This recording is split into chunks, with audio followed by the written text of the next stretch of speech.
my great pleasure to introduce you today to Professor Soumitra Dutta. He is the founding dean of Cornell Business School and currently the dean of Said Business School in Oxford University. That's a special privilege for me since I'm an undergraduate from Oxford University. In one of your interactions, because I spent the evening with you yesterday digitally, I heard that one of the biggest secrets of success in business is being open to serendipity. And one of the things that's been keeping me up at night for the last many months is AI and its potential. So today, the ability to pick your brain, somebody who has done his PhD in AI 30 years ago and has been following the subject since then, I would say is serendipity. So welcome. Thank you. Thank you very much. I'm dropping my son to university in a few days' time, and he's going to be studying history for 4 years. And I'm just wondering, when he comes out of university, is he going to have any skills that are relevant? He will have some skills for sure, but first of all, congratulations on your son joining university. That's always an important step in the life of any young person. But at university, he will learn a lot of knowledge, which some of it will stay for life, some of it will probably change over time. But the most important skill he'll learn is the social side. Networking, making friends, making relationships. In fact, you mentioned that you met your husband at university, so you never know what will happen to your son too. I hope that he's going to get more than a wife from his university. You have talked about the Moore's law of computer processing power and how computer processing power doubles every 18 months, and that there's a tipping point for technology. You also have a very good visual related to Lake Michigan to explain this. I would very much like you to explain to the audience what that means and where you think we are right now in the world. Wonderful. So, when I talk to executives in any country, I always show this visual. If you can have the visual, okay, that'll be coming up behind me now so you can look at it. Let me give the context out here. So we all know we are living in exponential times, and often that is substantiated by saying that, well, technology is increasing exponentially, both in terms of computing power and in terms of data and other similar aspects. Now, it's very difficult for us as human beings to understand what exponential really means. So it's a set of numbers, and you can think of it exponentially, but it seems big. But what exactly does it mean in terms of trends over time? So this is a small visual. Hopefully you can look at it clearly. And it shows the filling up of a lake in the US, Lake Michigan, whose volume is roughly the capacity of the human brain in computations per second. And it fills in water at Moore's law frequencies. So you begin with 1 fluid ounce. In 18 months, it doubles. Another 18 months, it doubles, and so on. On the top right, you see a time scale out there. And the time scale goes from 1940 to 2025. And what you will notice is that between 1940 and 2010, you don't see any blue. Okay, so the Moore's law is carrying on, doubling for 70 years, you don't see anything. And then, in 2010, suddenly it explodes. And that's where that exponential curve, the hockey stick part of exponential curve kicks in. Now look at reality, what is happening. Moore's law, modern microprocessors started sometime in the 1960s. So in 2023, we are roughly 63 years into the modern microprocessor age. Compare this to the screen, which means what we have seen in the last 5-10 years is nothing compared to what we will see in the next 5 to 10 years. It's going to explode. And one reason why we are seeing all these great applications of AI, whether it's ChatGPT or other kinds of applications, happening right now in the last 5 years, all of this is happening in the last 5 years, is because of the additional computational power, additional data that's available right now. So what will happen in the next 5, 10 years, it really remains for us to discover, at the same time be amazed by.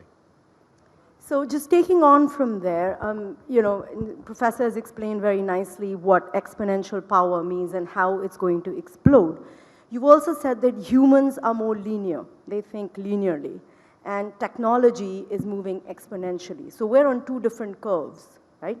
How do we even compete with technology when it starts moving at this rate? I don't know whether you can compete with technology per se, but what you can try and do is help to create better lives for people, help to create better organizations, and help to become more competitive in some sense in whatever you're trying to do, achieve in the organization. I think the challenge of any kind of a digital/AI transformation that we all have to face is essentially combining two things. So what I term is, the first part is building forward. So all of us have a business, all of us have an organization. I'm in education, you are in media, we have probably bankers and other kinds of sectors out here. So you have to apply technology to improve what you're doing things today. That's your building forward, that's what is easier to do, that's what we understand. What is much more harder, at the same time much more exciting, is creating the future. Now what will happen in 5 years' time, 10 years' time? Keep in mind, not in linear world, but exponential world. So things are changing in the next 5 years dramatically. If you look at that and you say, what will happen in 5 years' time? What will happen in 10 years' time? The answer is, we don't know. So don't believe anyone who says they have the answer in 5, 10 years' time. But what you can do is you can do selected experiments to try to experiment with ideas, with concepts, with business models and different kinds of situations, and learn from it and work backwards. So you have to, in fact, do experiments and then try to design your organization so that if it shows signs of success, so that you move towards that in some reasonable path. So this duality, the dual challenge of building forwards and creating backwards, is the essential challenge out here. But the creating backwards is very hard because, A, it sometimes means you have to come up with experiments that are disruptive for your current business, that actually go against your current business model. So people will reject it, people will push back against it, people might actually fail in some of the models because not everything will succeed. How do you deal with the culture of failures? Let's assume you take 2, 3 great people from your organization and say, well, go and test this idea out. I'll give you 2 years, I'll give you X amount of money. And guess what? Maybe they'll fail because a lot of ideas will fail. How do you actually take that failure and learn from it? But more important, how do you make sure that the people who took the risks are welcome back?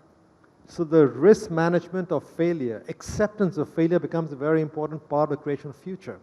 And that is something we are not very good at, basically. Right. That's the challenge. So, I'm going to boil down this experiment to the question that is on most people's minds.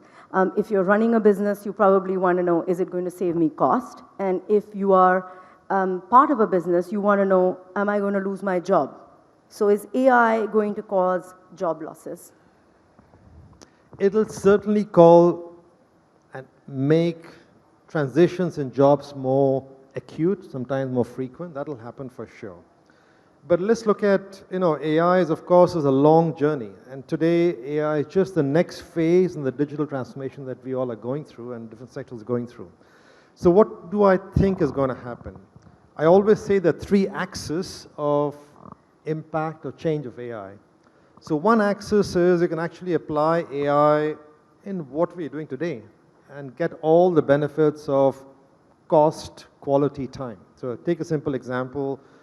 In finance or in banking, if you want to get your wealth managed professionally, before you had to have a certain wealth level to be able to afford the time of a professional banker or manager who managed your wealth. Today, all of that is handled by automated algorithms, AI-based systems, and you can do it much more cheaply for people with even a few, much more smaller volumes of wealth. That allows you to do things cheaply, allows you to grow your customer base. So that's all good news. So that's all actually taking things what you're doing today and doing it better, cheaper, faster. That's clearly a very important area. Then there's another very important area which is broadly termed as consumerization. And that really is using technology to make the lives of the consumer, the customer, simpler, easier, hassle-free and friendlier. And the best example of that is how we today interact with Netflix or Amazon or similar systems. We have got used to this ease of use of these systems, and that similar ease of use is something that other sectors are trying to learn, whether it's healthcare, whether it's government services, whether it's banking, and so on. So this consumerization, making life simpler for customers, another very easy, let's say, early win that we can focus on. The much more challenging and the much more harder part is the new business model creation, which is really the creating backwards kind of story. How do you create the new business models? How do you test it out? How do you actually prove it out? I think that's where the interesting challenge is. That's where you need a lot of new skills. That's where you need a lot of new experimentations. And I think combining all these three things is essentially the challenge. So some of it will help make things better for what we have today. But then if you start looking at things in the future, it might require major changes in both your capabilities, your processes, your skills, and a number of other factors. So that's some of the things that, the big AI companies are saying that, why are you worried about job losses? This is the end of the work week. It's end of monotony, Yeah. AI will actually increase productivity, increase GDPs. You will have a universal basic income. You can go to work 2 days a week and be in Bahamas the rest of the time or on a beach.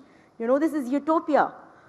Okay, so some of it is true and some of it is not. Keep in mind the bigger context of what is happening in the world and tech. Right now, there's a huge backlash against tech.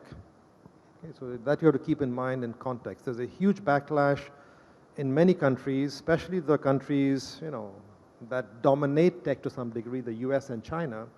There has been a huge backlash from society, from government, and they're trying to basically control the power, the CEO of these tech companies. So the tech companies are doing all they can to ease the hype, to reduce the stress, to reduce the fear, and basically tell people, don't get alarmed, don't worry, nothing is going to change, or it'll be just making things better and easier for you. And I think that's disingenuous.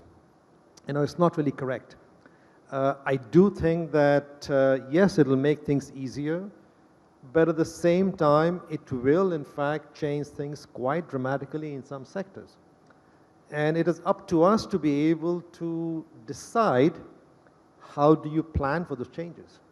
If you take, for example, sectors like law, a lot of what young lawyers do is basically go through old cases, identify precedents, build some arguments for current cases. That's essentially a lot of what they do.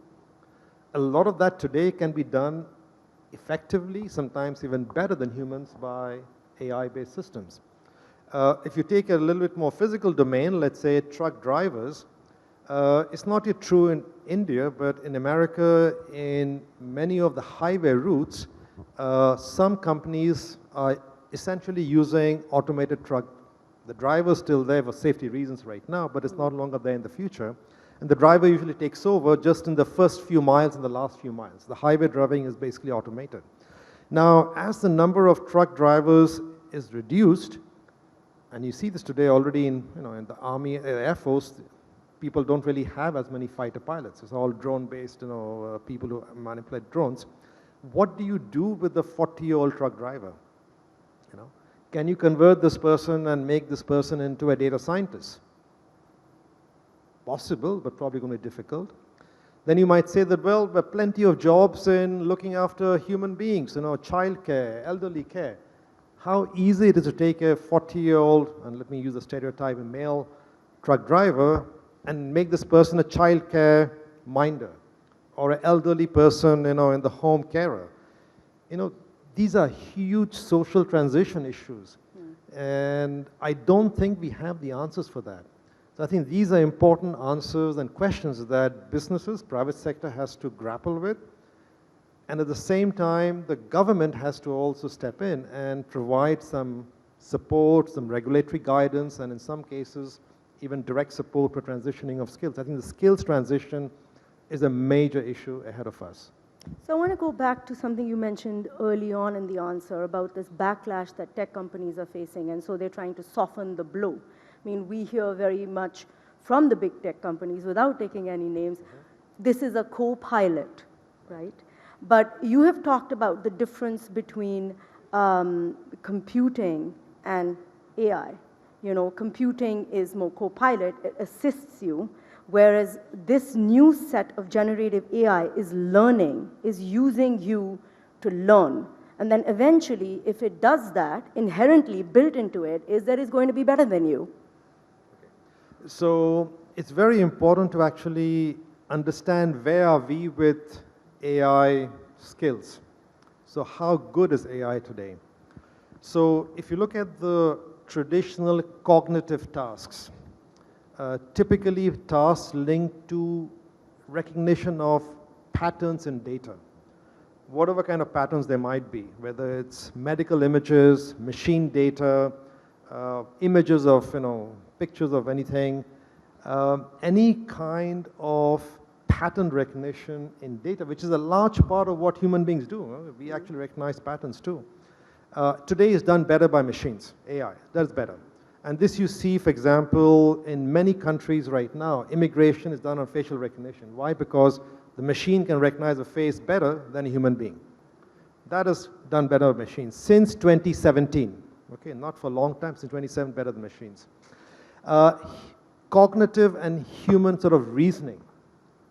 That's the part where typically human beings did better. Why? Because a lot of common sense knowledge that machines have difficulty in actually understanding. Like, let's say if I give you a sentence like, the old man's glasses were broken, we as human beings automatically interpret the glasses to be reading glasses.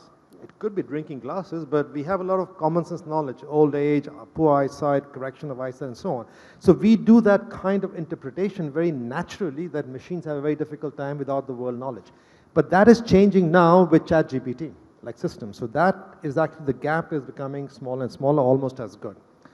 Now, if you look at, for example, creativity, then people say, well, machines are not creative because they use data from existing stuff, but that's not true. Today, increasingly, industrial design, fashion design, musicians, they are using AI-based systems to suggest ideas, to suggest songs, suggest music tones, music patterns. And increasingly, the creativity is now getting automated. Commercially, it's being done so. And then people say, well, maybe in creative side, AI can assist humans.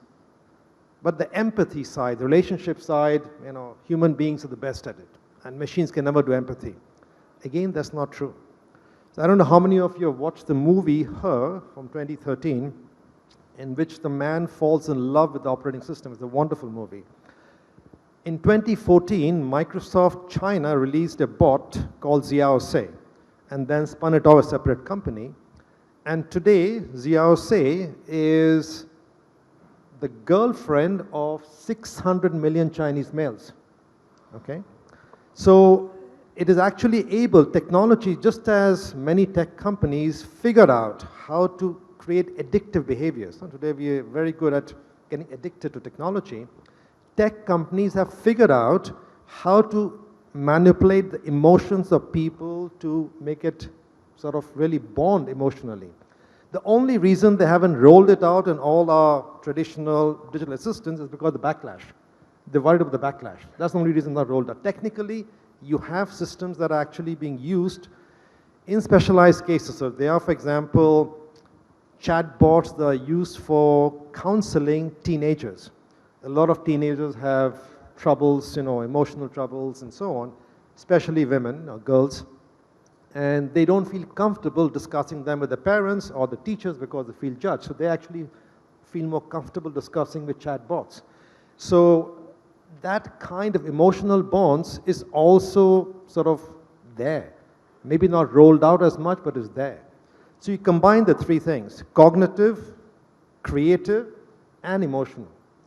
You combine them together, what kind of capabilities are looking in the future? You're looking at very powerful capabilities. If I take for example, my business education, I'm actually thinking seriously that when I hire a professor that costs X $100,000 in salary per year, and I give a contract for 30 years, is that a wise decision as compared to investing the same money in R&D in helping create an intelligent, empathy-based tutor that can actually advise students?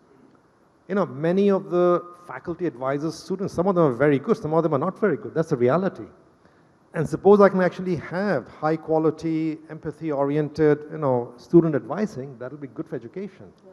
So we don't know where these frontiers will go, and all I go back to that vertical curve, the Lake Michigan thing. So when people say, well, ChatGPT did not do this, ChatGPT failed that. Yeah, it's a technology is only 3-4 years old. What will happen in 5 years' time?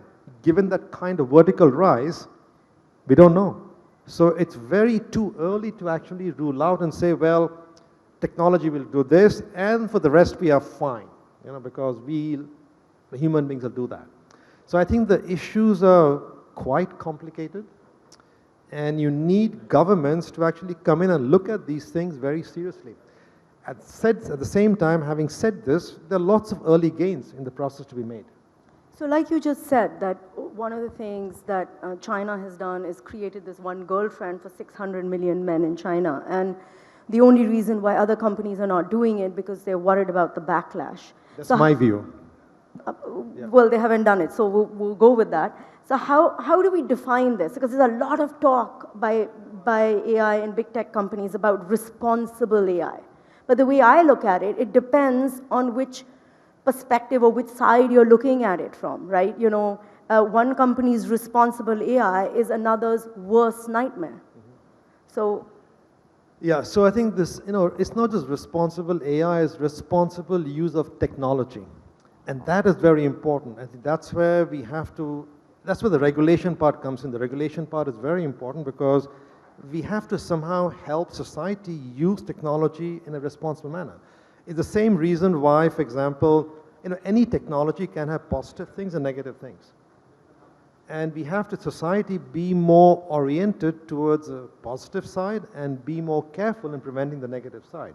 It's the same reason why in the biological gene sequencing technology, which also progressed dramatically, there are some ethical, legal sort of constraints put in terms of don't try to sequence human babies and change CRISPR technology to change the gene sequences of embryos and so on, while that same technology is being used for farms, for farm animals and farm plants quite widely already. So what I'm saying is that that's an area which is evolving. I think regulations and societal norms are very important. Now, my biggest concern is that in the world of AI, to talk about AI and digital technologies, the world is getting split in two halves basically, which is the American half and the Chinese half. And the two halves don't really talk. And their ability to talk is decreasing year by year. And so do we have any hope for a global system? The chances of that is decreasing. I don't want to appear pessimistic, but there is a real concern out here is that the two major powerhouses in the world of technology don't want to talk to each other, don't want to agree to common norms and principles and other kinds of guiding sort of regulations. It's a cause of concern. And they could have very different views on personal IP, a personal copyright, because China's view on what is private and what is not, and versus US is quite different, at least what they declare, right? And I'm concerned, how do we protect ourselves? Because anyone could very easily make an AI avatar of you and say whatever it wanted to. And if you complain, they say, oh, well, he has blue eyes, you don't. So, where do you start drawing the line? Like, this is me, my face, my thoughts, my individuality, and you can't use it to make an AI avatar of it. And it becomes particularly important for people who are famous and who've built an IP for themselves. Very important question, a hard question, no easy answers. And today already you're seeing challenges in the case where you can use generative AI to, learn from artist style of paintings and create a similar style painting, okay? And the question really is that fair use of IP? Today the challenge is that, again, we don't have rules and regulations really to govern this very well. It's all very fluid and very different across geographies. And also what we have is that, in some sense, the technology will evolve to a point at which it'll, on one hand, make it very easy to manipulate these things. On the other hand, hopefully, it'll give us tools to control it also better from our individual point of view, by which I mean, today, largely, we are in a Web 2.0 world. And the Web 3.0 world, which is being built right now, is being created, the technology stack for the Web 3.0 world is not yet done completely, it's not yet rolled out. And the hope is that when the technology stack for the Web 3.0 is done and rolled out and more widely available, individual citizens like you and I, we'll have more control over our own data, we'll have control over who actually accesses it and what permissions we give to it, and if there's any financial transactions, what are the elements of the transaction. So till we don't have that Web 3.0 commercially widely available, and could be 5-10 years from now, in the meantime, we are really at the mercy of the tech companies and to some degree government regulations around it. And that's one reason why you're finding the tech companies collecting as much data as possible. They're not really, often the data being collected is not directly being used right now. But they're collecting it in the hope that maybe sometime in the future they'll find ways to use it. Okay, so right now there's a land grab happening in the domain of citizen behavior, citizen users, whatever is being created. Now, what is very important out here is that at the same time, the tech companies who are the leaders in the space also have to adopt their own internal, let's say, standards, internal ethics in guiding some of their own actions out here. Some of it is happening, and I hope it becomes stronger, but there's a lot more to be done in this area. So I only have a few minutes left, and though this is a business conference, I'm going to take the discussion a little bit philosophical, and I want to ask you two questions, so you're going to have to be a little short because we only have about 2 minutes. One, does this technology allow people to live forever? No one needs to die because you just upload their thoughts, their avatar, onto computers, and you can say, okay, depending on the decisions that they took for their lifetime, what would they decide about this? Warren Buffett, or after he passes away, his decisions could be done to use in investment long after. And do people then need to put in their will, I want to die, do not resurrect me digitally? Fascinating question. Your answer is as good as mine. Of course, being alive has multiple components. It's not just only the way you think or the way you decide. There's a number of elements of that. Some of those elements can potentially live forever. It's true. You have the websites of people and accounts of people who pass away, unfortunately. And there's an interesting question of how much of their life is represented out there, and that will become more and more a question going forward. So another one of the fascinating issues that we have to grapple with. Okay.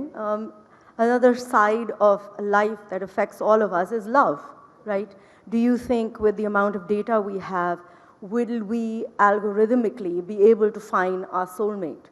And does this actually, AI, give love another chance?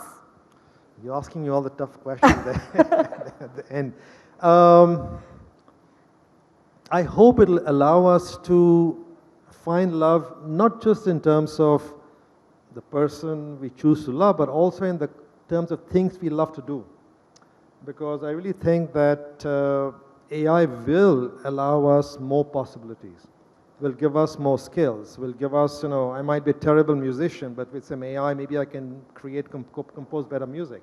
So what I'm saying is that it'll help us to do more of the kind of activities we love, and maybe love and find the right people also. But hopefully that is a positive note to end on. It'll help us to become more loving and more loved, and hopefully become better individuals and better human beings.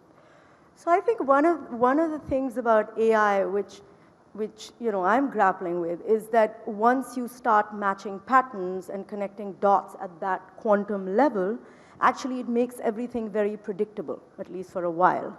And then where's the magic? I mean, love, death, these are all unpredictable things, and that's what gives it the hold that they have on us, and even serendipity, where we began from, right? That's not predictable. So is the best way to beat AI being unpredictable? What I would say is that embrace technology and embrace it in your own way. So all of us are different individuals, and that's the way God made us.